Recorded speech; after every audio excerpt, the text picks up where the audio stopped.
थोड़ा जिद्दी हूँ, ख्वाब देखने से बाज नहीं आता। थोड़ा जिद्दी हूँ, ख्वाब देखने से बाज नहीं आता। अपने सपनों के लिए बिना संघर्ष किए हार मान लूँ, ये मुझे नहीं आता। तो देखिए, ये मोटिवेशनल लाइन है। ये कहीं ना कहीं आप अपने ऊपर चरितार्थ कर सकते हैं। आपको अपने सपनों के लिए लड़ते रहना है, ठीक है, और निरंतर आपको मेहनत करते रहना है। देखिए, हार मानने से कुछ नहीं होगा। अगर आप आज रुक जाएंगे तो कल जब आपका समय निकल जाएगा, आप पीछे मुड़ के देखोगे कि उस समय अगर मैं एक बार और कोशिश कर लेता या कर लेती तो हो सकता था कि मैं सफलता की ओर, जो सफलता मैं पाना चाहती हूँ या जो मैं पाना चाहता हूँ, वो मैं अर्जित कर लेता। ओके, तो रुकना नहीं है आपको। बाकी मेरी तरफ से जो बेस्ट कंटेंट दे सकता हूँ, मैंने आईए का एग्ज़ाम निकाला है 13 के अंदर, और इसके अलावा मैंने जेआरएफ भी निकाल रखा है। तो जितना मुझे आता है वो आप सभी के लिए मैं यहाँ पे यूट्यूब के ऊपर फ्री ऑफ कोर्स लेके आया हूँ। ओके, तो जो प्रीवियस वाला वीडियो था उसके कंटिन्यूशन के अंदर अभी हम आगे की क्लास कंटिन्यू करते हैं। तो देखिए, जो प्रीवियस वाला वीडियो था उसके अंदर हमने क्या देखा कि कोई होस्ट है ए नेटवर्क के अंदर, और वो कोई दूसरे होस्ट को बी नेटवर्क के अंदर मैसेज करना चाहता है। तो बैकएंड में क्या क्या प्रोसेस होता है, कितने एक्सेस की ज़रूरत होती है, वो चीज़ें हमने देखी। अब मैंने उसके अंदर आपको बताया था कि आगे वाले वीडियो के अंदर हम आईपी एड्रेस के अंदर डिटेल पार्ट के अंदर पढ़ने वाला है। तो देखिए, अब हमें आईपी एड्रेस की ज़रूरत क्यों हुई, क्यों नहीं, इसको भी हमने देखा था प्रीवियस वीडियो के अंदर कि वहाँ पे आपके नेटवर्क आईडी पार्ट होता है, होस्ट आईडी पार्ट होता है। इसके बारे में अब हम और डिटेल के अंदर इस वीडियो के अंदर देखने वाले हैं। तो देखिए, ये चालू करते हैं। उससे पहले कुछ इंपॉर्टेंट बिट से रिलेटेड स्टूडेंट को हमेशा कन्फ्यूजन रहता है। जहाँ मैंने कोचिंग क्लासेस के अंदर पढ़ाया वहाँ पे भी इशू आता था, ओके, और यहाँ पे भी ऑनलाइन मैसेज आते रहते हैं। तो देखिए, सबसे पहले आपको कंप्यूटर नेटवर्क की जो बोन है ना, बैकबोन, वो है आपकी बिट्स। बिट्स के अंदर आपको काफ़ी क्लियर रहना है ना। अगर आप देखो, मैं जो बताना चाह रहा हूँ वो चीज़ है, यहाँ पे देखिए, अगर मैं यहाँ पे एक बिट सेलेक्ट करता हूँ तो आप मेरे को बता सकते हैं कितने कम्बिनेशन बनेंगे, कितने बनेंगे सर? 2 कम्बिनेशन बनेंगे। कौन कौन से? 0 और 1।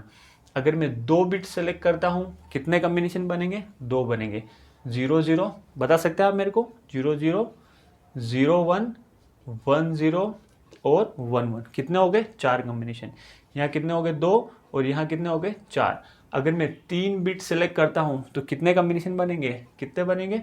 0 0 0 0 0 1 0 1 0 0 1 1 1 0 0 1 0 1 1 1 0, और क्या हो जाएगा? 1 1 1। यहाँ पे कितने कम्बिनेशन बने? 1 2 3 4 5 6 7 8। कितने बन गए आपके?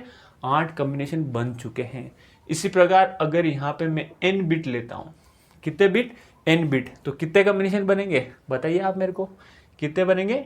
2 की पावर n कम्बिनेशन, ठीक है। देखिए, मैंने 1 लिया है यहाँ पे, तो कितने कम्बिनेशन बने यहाँ पे? 2 की पावर 1। 2 बिट लिए तो कितने कम्बिनेशन बने? 2 की पावर 2। 3 बिट लिए तो कितने कम्बिनेशन बने? 2 की पावर 3। इसी प्रकार अगर मैं n बिट लेता हूँ तो मेरे पास कितने कम्बिनेशन बन सकते हैं? 2 की पावर n कम्बिनेशन बन सकते हैं, ठीक है। तो यहाँ पे हम चालू करते हैं ये आईपी एड्रेस। उससे पहले अगर आप चाहे तो लिख सकते हैं, अगर आपको आता हो तो अच्छी बात है। 2 की पावर 1 मतलब कितना होता है? 2 की पावर 2। 2 की पावर 2 मतलब 4। 2 की पावर 3 का मतलब 8। देखिए, छोटी छोटी चीज़ें, काफ़ी बेसिक चीज़ें हैं। जब आप सबनेटिंग पार्ट करेंगे ना, वहाँ पे अब बार बार आपको लिखना नहीं है। ओवर द वे आपको ये सारी चीज़ें याद हो जानी चाहिए। जैसे अगर आपको सबनेट के अंदर डिवाइड करना है तो वहाँ मैं कितने बिट का सिलेक्ट लूँगा तो कितने पार्ट के अंदर डिवाइड होगा। अगर मैं 1 बिट लूँगा तो पूरा नेटवर्क आपके 2 पार्ट के अंदर डिवाइड होगा। अगर मैं वहाँ पे 2 बिट लूँगा तो पूरा नेटवर्क आपके 4 पार्ट के अंदर डिवाइड हो जाएगा। अगर मैं 3 बिट लूँगा तो पूरा नेटवर्क आपको 8 बिट के अंदर डिवाइड हो जाएगा। तो ये सारी की सारी छोटी छोटी चीज़ें आती कहाँ से? आपकी इनिशियल से ही आती है। ये बेसिक आपको पता होना चाहिए।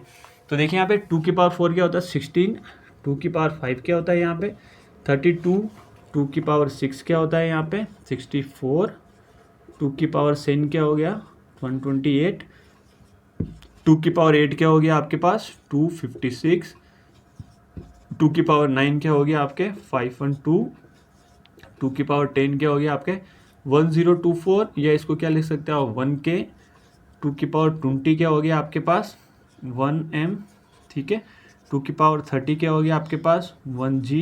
और 2 की पावर 40 क्या हो गया आपके पास 1T। तो ये किलो है, ये मेगा है, गीगा है और ये टेरा है। क्या है यहाँ पे? किलो, मेगा, गीगा और टेरा। ओके, तो चलिए अब हम आगे नेक्स्ट चालू करते हैं। आपका जो मेन टॉपिक है वो है आपका आईपी एड्रेस। देखिए मेरी तरफ से मैं पूरी कोशिश करूंगा, मुझे बताएगा आपने बहुत सारे कोचिंग से पढ़ रखा है, उसके बावजूद भी मैं आपको एक नया नज़रिया देने की कोशिश करूंगा। वहाँ से हो सकता है कि आपको और कुछ ज़्यादा सीखने को मिले। ठीक है, यहाँ देखिए अभी हम क्या चालू करने वाले, आईपी एड्रेस। तो बेसिकली मैं जो बात करने वाला हूँ वो है आपके IPv4 के बारे में। किसके बारे में? IPv4 के बारे में। IPv4 बता सकते हो आप कितने बिट का होता है? 32 बिट। कितने बिट का? 32 बिट का होता है। ओके, तो देखिए अब आपके देखिए IPv4 जो एड्रेस है ना उसको किस तरीके से क्लासीफाई किया गया है। यहाँ पे देखिए ये क्या है आपका 32 बिट IPv4 का एक एड्रेस स्पेस है, जहाँ पे आपके पुल ऑफ, ये आपका पुल है, यहाँ पे बहुत सारे IP है। तो देखिए अगर आप मेरे को बता सकते हैं अगर 32 बिट है, 32 बिट से कितने IP बन सकते हैं? अभी हमने जस्ट किया 32 बिट से आपके टोटल कितने IP बन सकते हैं? 2 की पावर 32। ओके, कितने बन सकते हैं? 2 की पावर 32 IP बन सकते हैं। अब ये क्या है? 2 की पावर 32 बिट का एक आईपी का पुल है, पर साइंटिस्ट ने क्या किया, इस पुल को क्या किया, फर्दर डिवाइड किया। किसके अकॉर्डिंग? नीड के अकॉर्डिंग। तो इसको किस तरीके से डिवाइड किया आप देख सकते हैं। यहाँ देखिए इसको सबसे पहले इस तरीके से ब्रेक कर दिया और यहाँ पे इन्होंने नाम दिया, क्या नाम दिया? क्लास ए। क्या नाम दिया यहाँ पे? क्लास ए। ये इस चीज से आपको क्या समझ में आ रहा है? इसको जो क्लास ए को वो कितना परसेंट शेयर दिया गया है? 50%। देखिए टोटल ये कितना है? 100%। आधा पार्ट किसको दे दिया है? क्लास ए को दिया गया। अब जो आधा पार्ट बचा है ना उसको फर्दर डिवाइड किया गया 2 पार्ट के अंदर। यहाँ पे बन गया आपके क्लास बी। क्या बन गया आपके? Class B. अब बताइए इसका परसेंटेज कितना है? ये 50% है, कितना बचा दोनों के अंदर? 25। तो इससे कितना परसेंट हो गया? 25%। देखिए जो एग्जाम पॉइंट ऑफ व्यू से इंपॉर्टेंट चीज़ें वही मैं आपके लिए लेके आया हूँ। यहाँ से प्रीवियस ईयर क्वेश्चन बनते हैं, जो पहले मैंने आपको पार्ट बताया वहाँ से भी क्वेश्चन आपके आए हुए हैं, इसलिए एक एक चीज़ इंपॉर्टेंट है। किस किस जगह से किस किस तरह के क्वेश्चन बनते हैं वो मैं आपको सारी चीज़ें बताने वाला हूँ हर एक वीडियो के अंदर। तो चरणबद्ध तरीके से सारे के सारे आपके वीडियो रहने वाले हैं। दूसरा वीडियो पहले वीडियो से लिंक रहने वाला है, तो कोशिश कीजिएगा कि स्किप ना करें, शुरू से लास्ट तक एक कहानी की तरह मैं इन सारी चीज़ों को आपको पिरोने वाला हूँ। ओके, फिर देखिए जो 25% बचा है इसको फर्दर इन्होंने 2 पार्ट के अंदर डिवाइड किया बचे हुए स्पेस को। तो आप बता सकते हैं दोनों का रेशियो कितना हो गया? 12.5% और 12.5%। ये हो गया आपके 12.5%। ये कौन सी क्लास बनाई इन्होंने? क्लास सी बनाई है। ओके, फिर देखिए जो बचा हुआ पार्ट है फर्दर इन्होंने डिवाइड कर दिया है। ये क्या हो गया आपके? 6.25% और 6.25%। ये कौन सी क्लास हो गई आपके? क्लास डी और क्लास ई। इस तरीके से जो 2 की पावर 32 आपके आईपी के जो कम्बिनेशन बन रहे थे उनको इस तरीके से आपके क्लासीफाई किया गया है। इसको पढ़ने का क्या मतलब है? एग्जाम के अंदर यहाँ से भी क्वेश्चन आता है, आपको दिया रहता है क्लास ए का टोटल आईपी एड्रेस के अंदर कितना प्रतिशत शेयर है। अगर आपको ये पता है, याद है, तो कितना प्रतिशत है? 50%।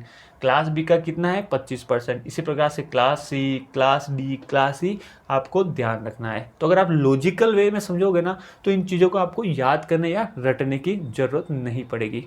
ओके, चलिए ये चीज़ आपको समझ में आ गई क्लासिफिकेशन इसका। अब हम थोड़ा सा आगे और चलते हैं और अभी हम IPv4 का ये जो क्लासिफिकेशन किया गया है उसको हम थोड़ा सा आगे और समझते हैं। यहाँ पे देखिए मैं क्या चीज़ बताने वाला हूँ आपको। जो आपका IPv4 है ना 32 बिट, ये आपका है IPv4 32 बिट। तो इसको देखिए इन्होंने बिट्स के अंदर एक ग्रुप्स के अंदर डिवाइड किया गया है। तो यहाँ पे आप देखिए यहाँ पे 1 2 3 4 5 6 7 8 डॉट 1 2 3 4 5 6 7 8 डॉट 1 2 3 4 5 6 7 8 डॉट और 1 2 3 4 5 6 7 8।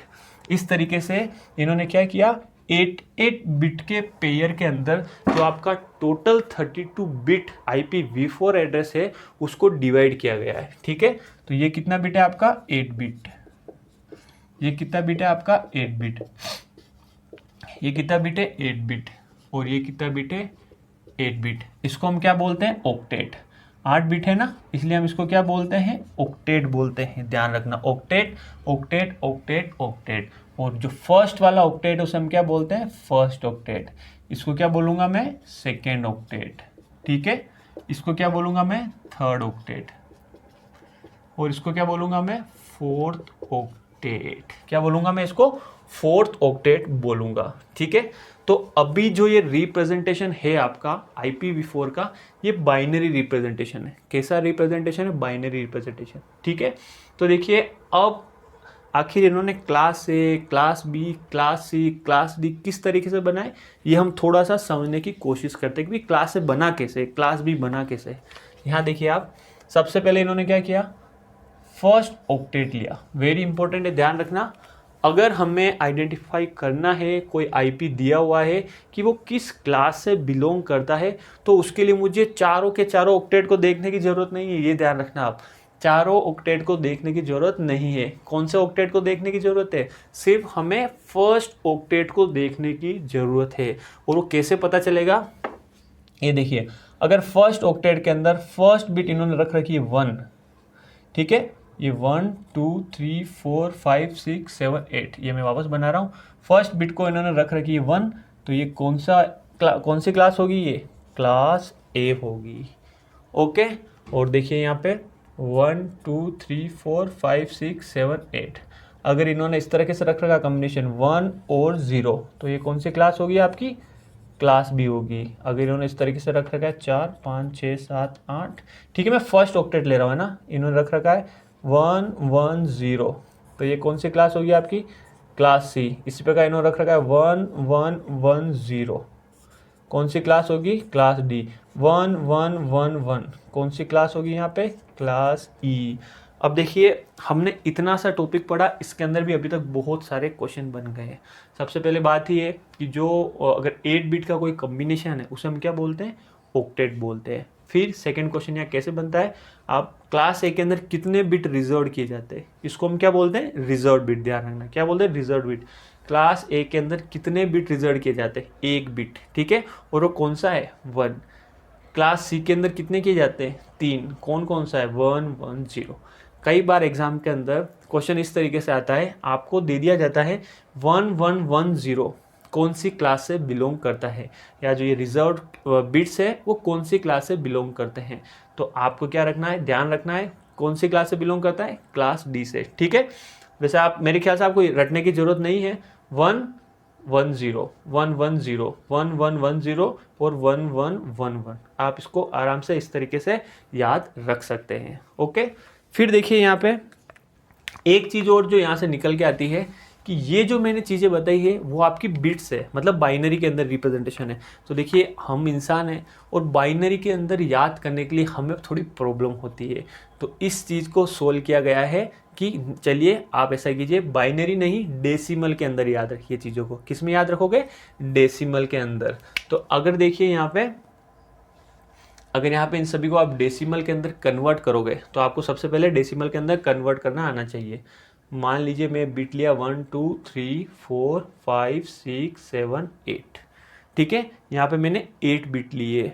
तो सबसे पहला जो बिट है उसका वेट कितना होगा, वेट होगा उसका 1, सेकेंड का क्या होगा 2, थर्ड का क्या होगा 4, नेक्स्ट देखिए फोर्थ का क्या होगा 8 16 32 64 128। मुझे ऐसी उम्मीद है कि ये चीज़ आपको बहुत अच्छे तरीके से आती होगी, क्योंकि अगर आपको प्रॉब्लम है तो मुझे नहीं लगता आगे आप कुछ समझ पाए होंगे। तो ठीक है, अगर आपको नहीं पता तो अभी देख लीजिए। फर्स्ट बिट का वेट होता है 1, फर्स्ट सेकेंड का 2, फिर 4 8 16 32 164 और 128। अगर आप इन 8 का कॉम्बिनेशन करोगे तो टोटल आपके पास जो निकल के आएगा वो क्या आएगा आपके पास 255। क्या निकल के आएगा 255। तो कोई भी अगर आपका 8 बिट का ऑक्टेट है तो उसकी जो रेंज है डेसिमल के अंदर वो कहाँ से कहाँ तक होगी 0 से लेके 255 तक आपकी रेंज रहने वाली है, ठीक है। 0 से लेके 255 तक इसकी आपकी रेंज रहने वाली है। तो देखिए यहाँ पे क्लास A की आप मेरे को रेंज बता सकते हैं यहाँ पे क्लास ए की जो रेंज है वो आपकी रेंज कहाँ से कहाँ तक है, यहाँ मैं लिख लूँ। देखिए क्लास ए की रेंज आपकी है 0 से लेके 128 तक। कहाँ से कहाँ तक है, 0 से लेके 128 तक। क्लास बी की रेंज कहाँ से कहाँ तक है बताइए आप मेरे को, ये है आपकी 127 तक। क्लास बी की है 128 से लेके 191 तक। क्लास सी की है आपके 192 से लेके आपके हो जाएगी 223 तक। क्लास डी की रेंज है आपकी 224 से लेके 239 तक। और क्लास ई की रेंज है आपके 240 से लेके 255 तक। तो ये बहुत ही इम्पोर्टेंट चीज़ अभी तक हमने पढ़ ली है आईपी एड्रेस रिलेटेड। यहाँ से आपको ये सारी की सारी बेसिक चीज़ें पता होनी चाहिए। अगर आपने प्रीवियस ईयर के आईए के अगर आपने क्वेश्चंस देखे होंगे तो यहाँ से सिंपल से क्वेश्चन भी पूछे गए हैं कि जैसे मान लीजिए एक एग्जांपल दिया हुआ है आपको डेसिमल के अंदर, ये दी हुई है 10.1.2.3 और पूछा गया कि ये आईपी कौन सी क्लास से बिलोंग करती है। आप मेरे को बता सकते हैं कौन सी क्लास से बिलोंग करती है। तो मैंने आपको क्या बोला, जब भी आपको आईपी की क्लास निकालनी होगी तो आपको क्या चेक करना है, सिर्फ फर्स्ट ऑक्टेट। क्या चेक करना है, फर्स्ट ऑक्टेट चेक करना है। तो देखिए 10 किससे बिलोंग कर रहा है आपका, कौन सी रेंज के अंदर फॉल कर रहा है यहाँ पे, क्लास ए के अंदर। तो ये जो आपकी है किससे बिलोंग कर रही है, आपकी क्लास ए से। फिर देखिए एक और एग्जांपल मैं ले लेता हूँ, जैसे मान लीजिए यहाँ पे एग्जांपल दिया हुआ है 139.1.2.255। ये जो आईपी है कौन सी क्लास से बिलोंग कर रही है। तो आपको देखिए पीछे वाली चीज़ें नहीं देखनी है, सिर्फ आपको क्या देखना है, फर्स्ट वाला ऑक्टेट देखना है। 139 किससे बिलोंग कर रही है, देखिए यहाँ पे क्लास बी से। तो ये क्या हो गया आपका क्लास बी। आपको दिया हुआ है 240.255.255.255। पीछे कुछ भी दिया हुआ नहीं देखना है, आपको क्या देखना है, सिर्फ फर्स्ट वाला ऑक्टेट देखना है। बताइए मेरे को 240 किससे बिलोंग करता है, यहाँ देखिए 240 से 255 किससे बिलोंग करता है, आपका क्लास ई से बिलोंग करता है। ओके, तो देखिए यहाँ से जो इंपॉर्टेंट चीज़ें थी मैंने आपको बता दी। अब हम क्या करते हैं, जो आपके आईपी एड्रेसेस है क्लासेस है, class A, class B, class C, class D, उनको थोड़ा सा हम डिटेल के अंदर मैं बताने की आपको कोशिश करूंगा, only exam point of view से रिलेटेड। तो देखिए अगर आपने कहीं से पढ़ भी रखा हो तो भी कोई बात नहीं, इस वीडियो को आप जरूर देखिए शुरू से लेकर लास्ट तक, आपका एक तरीके से रिवीजन होता रहेगा। और अगर आपके मन में कहीं ना कहीं कोई डाउट बचा होगा, अगर आपके मन में कहीं ना कहीं कोई भी डाउट बचा हुआ होगा तो वो आपके क्लियर हो जाएगा। और अगर आप मेरे से कोई एक्सपेक्टेशन कर रहे हैं कि सर वीडियो के अंदर ये भी आप थोड़ा सा पुट ऑन कीजिए, तो प्लीज़ मुझे कमेंट जरूर कीजिए। फीडबैक मिलने से क्या रहता है कि भाई ठीक है, एक रिलेशन जो बन रहा है ना वो पता रहता है। ओके,